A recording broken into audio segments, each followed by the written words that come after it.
Hello, everybody. Welcome to Talk About Houses. I'm Todd. I'm Juana. Okay, we are going to talk about investors buying homes, and we're going to do all this based on one chart. This should scare the crap out of you if you are currently not a homeowner, you don't own a home.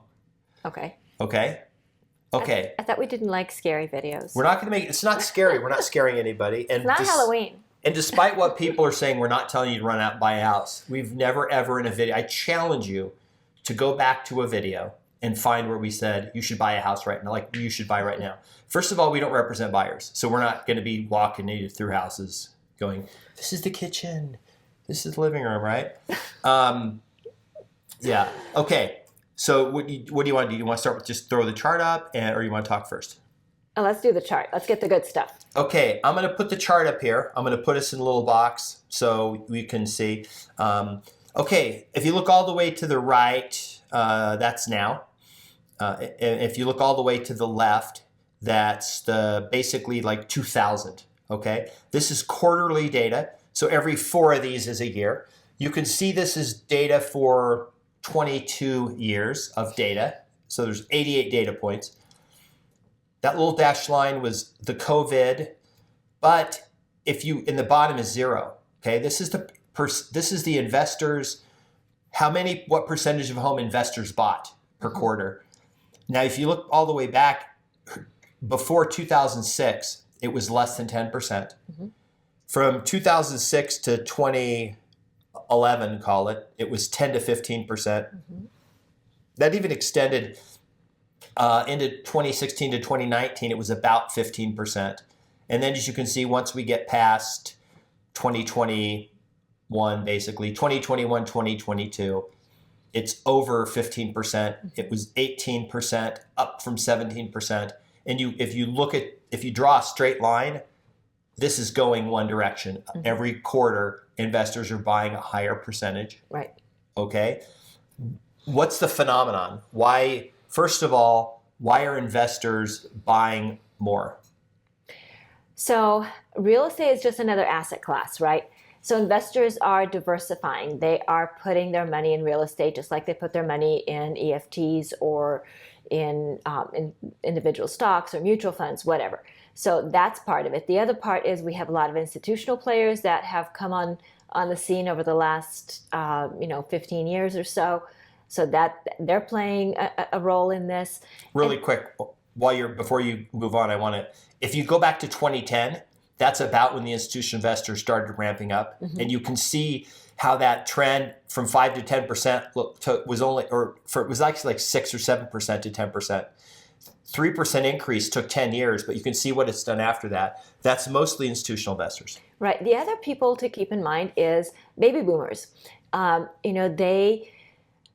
They raised their kids. The kids were out of the house by around 2010 or so, and they had paid off their debts and so on, and they were looking to retirement, and so they were looking at another source of income for themselves in retirement, and they used real estate as one of them.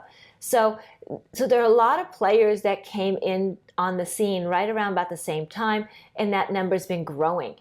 I think the biggest class that's been growing is actually the institutional investors, not necessarily by number of purchasers, but by the amount that they have purchased, right? Because they're the ones who came on the scene and just blew it up over the last few years. They drove up prices. They did. They certainly contributed to prices going up. Yes, absolutely. But the interesting thing about all of these investors, whether it be the baby boomers who were looking at the real estate as another income stream in retirement, or the institutional investors, all of these people are people who are not selling properties. So when you and I buy a house, we buy a house and then our lifestyle changes, our kids grow up, or we have more kids, or we move for a job, or whatever it is.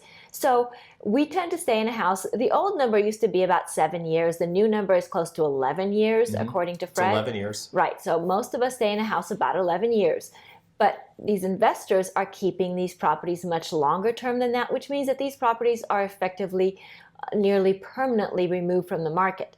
So when properties don't turn, that means that there's less inventory to cycle through, and that also influences prices. If I put up the inventory chart over the last 20 years, it's the inverse of this. It literally said it starts up here and it goes down. And you see it actually opposite this. The more investors buy. Now remember this, you have these people who they bought their first investment house and maybe they didn't have much cash to put down, but they held it for a bunch of years and then rents went up and they started cash flowing it and they put some money away and they used that money to buy another house. We actually have a lot of investors we work with, that's what they've done. Right.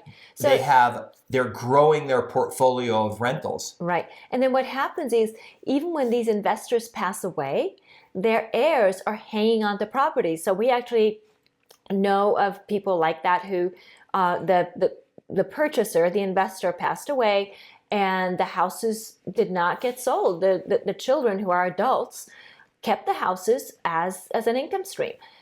So this is not like when these investors pass away, these houses are going to be sold. They're not. They've raised children that understand the value of what we call mailbox money, right? Even though the money doesn't arrive in the mailbox anymore, it just gets deposited into their bank accounts, but we still call it mailbox money. So these adult children now understand the value of that, and they are not selling these properties. So that's part of that generational wealth that is getting passed on. Now, conventional wisdom again. Yeah, but if there's more investor-owned houses, that means there's more rentals. And that means that the prices should drop because there's more rentals with less renters competing. But that's actually not true because more people who are trying to buy are being forced into being renters because they're not able to buy because there's too much competition. So the rental pool is growing at the same or greater rate that the number of tenant or landlord-owned homes, because remember, the new home building construction industry is not building enough homes for the increased number of people that are coming into the U.S. every year. The U.S. Less than 1 million new homes are being built every year, and the U.S. population is growing by like 3 million a year. Right. So even if you just look at migration, we're growing at a faster rate than the new homes being put up, and that's not counting the birth rate. Right. Okay. What does this mean for people that are in their 20s now, in their lifetime, like maybe? So, that's a really interesting question because these people in their 20s and 30s, this is the generation that's making the most money at this point in their lives. Yeah, ever. For 20-year-olds. Right. And so I don't think that as a generation, they're doing bad. I think that they can afford homes, and I think that they'll do fine. But I think that the disparity between those who have chosen to invest in themselves, get an education and get good paying jobs or start businesses, whatever, and those that have not done that is going to really be startling, because I think it's going to condemn people who are not making that money to a lifetime of being tenants. I think you're going to have this beginning of divergence of the population into two groups of people. I don't like, you can call it haves or have-nots, but you've got the highly motivated, educated, they're a professional field or they're starting a business. They're super smart, they're, software engineers or whatever, and they're savers and they're investors. And I've met some of these people. We've talked to a lot of these people. They're like 30, this is the first purchase that they're making, and they're very analytical about what they're trying to do. And so what shocks me is when I was 30, I did not have the cash these guys and gals have. Right. They have a ton of cash because they're crazy, crazy savers. Well, and I think what's really interesting is part of that is just an overall demographic shift. Remember, we're graduating more females from universities than males. We've got people who are medical school. Yes. By far, yes. more women. And then we've got people who are delaying starting families because they're very devoted to their careers. So that's a good part of the reason why this generation is so well off financially. And that brings them opportunities that we didn't have. And here's another thing too.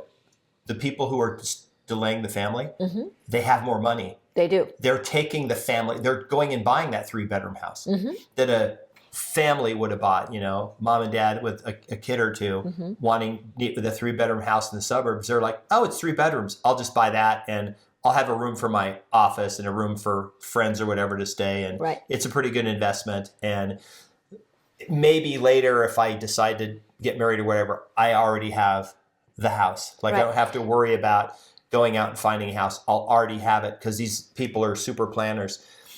We've seen a ton of people, haven't we, in that age group that are buying a house that are not. Right. You know, the other thing that's surprising to me is they're not buying entry homes.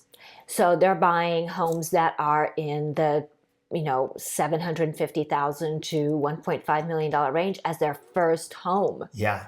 So that's really surprising because we certainly didn't do that. In their late 20s, early 30s. Yes. Super high income, very focused. This is our first home. We're like, and then we'll do consultations. Our buyer agent takes them out to show them the houses.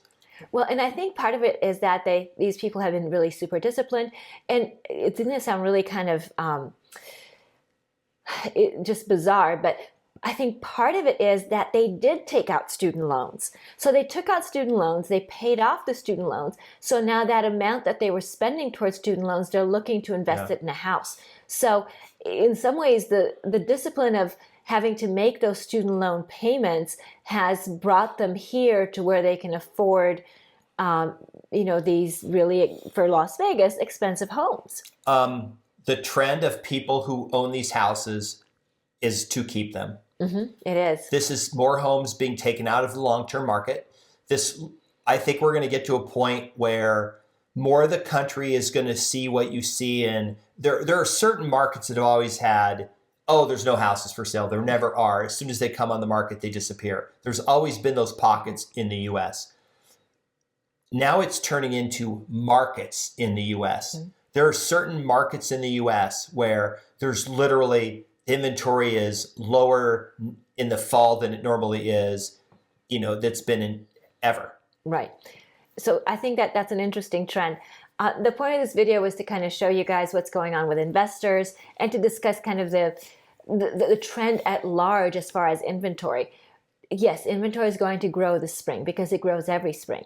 It will be absorbed very quickly by buyers that have been waiting for something new and shiny on the market. And so that's going to be good for everybody. Prices will go up this spring like they generally do. Prices will probably temper in the summer and maybe see a slight pullback in the fall and winter like they generally do. This year, we've said it before, is going to be a very stable year. Okay, we're not going to see a lot of excitement. I think we're just going to see stability. As far as the interest rates are concerned, they're old news. People have adapted to them, and they're just moving forward with their home purchase. As far as sellers are concerned, they have not adapted. So they are a very important part of this equation. Sellers have not adapted to new interest rates. They are really hanging on to their 2-3% interest rate.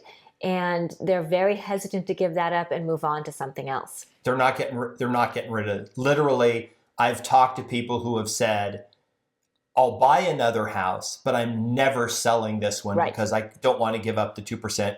I borrowed money at 2%. I'm paying, it was somebody in California, they said, I said, what do you get in rent for your house? He said, $3,500 to $4,000 a month. I go, that's great. What are you paying per month? And he says, $1,800. Right.